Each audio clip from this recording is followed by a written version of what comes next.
আল্লাহ বলছেন যারা নামাজ প্রতিষ্ঠিত করবে, নামাজ আদায় করবে, আল্লাহ পাক তাদেরকে চিরস্থায়ী জান্নাত দিবেন। যারা বলে সুবহানাল্লাহ। আল্লাহ পাক সূরা কাউসারের ভিতরে বলেছেন ফাসাল্লিলি রাব্বিকা ওয়ানহার। ফাসাল্লিলি, হে রাসূল আপনি আগে নামাজ আদায় করেন, লিরাব্বিকা আপনার রবের জন্য নামাজ আদায় করুন, ওয়ানহার এবং আপনার রবের জন্য কুরবানি করুন। যারা বলে সুবহানাল্লাহ। আগে নামাজ না আগে কুরবানি? যারা বলেন, আরো জোরে বলেন, আগে নামাজ তারপরে কুরবানি। প্রিয় ভাইরা আমার, প্রিয় ভাইরা আমার, একটা কথা বললে রাগ করতে পারবেন, রাগ করতে পারেন, কিন্তু রাগ করবেন না। দেখেন কথাটা মেলে নাকি। বেনামাজি আছে, জীবনেও নামাজ কালাম পড়ে না, মাসে একদিন যায় অথবা সপ্তাহে যায় অথবা বছরে যায়, এরকম বেনামাজি আছে, কুরবানি দেয়, আছে না নাই? বেনামাজির কুরবানি দেওয়াটা হলো কেমন জানেন?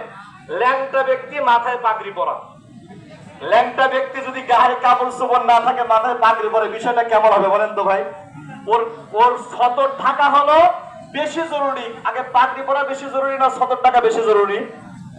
সতর নাই, সতর নাই, গায়ে পোশাক নাই, যদি মাথায় পাগড়ি পরে ঘোরে, এটা খারাপ দেখা যায় না? আমাদের সমাজে নামাজি হলো 2%, কুরবানি দাতা হলো 80%। সম্মানিত ভাইরা আমার, আল্লাহ সাবধান করে দিয়ে বলেছেন, ও দুনিয়ার মানুষ, ফাসাল্লি রাব্বিকা ওয়ানহার, আগে নামাজি হন তারপরে কুরবানি দেন। যারা বলে আল্লাহু আকবার। সম্মানিত ভাইরা আমার, বেনামাজির সাথে কোরবানি দেওয়া যাবে না, সুদখোরের সাথে কোরবানি দেওয়া যাবে না, ঘুষখোরের সাথে দেওয়া যাবে না, হারাম সম্পদ অর্জনকারীর সাথে দেওয়া যাবে না, বোনকে ঠকিয়েছে, ভাইকে ঠকিয়েছে, তার সাথে দেওয়া যাবে না। এক কথা, যিনি হারামের মধ্যে আছে তার সাথে কোরবানি দেওয়া যাবে না।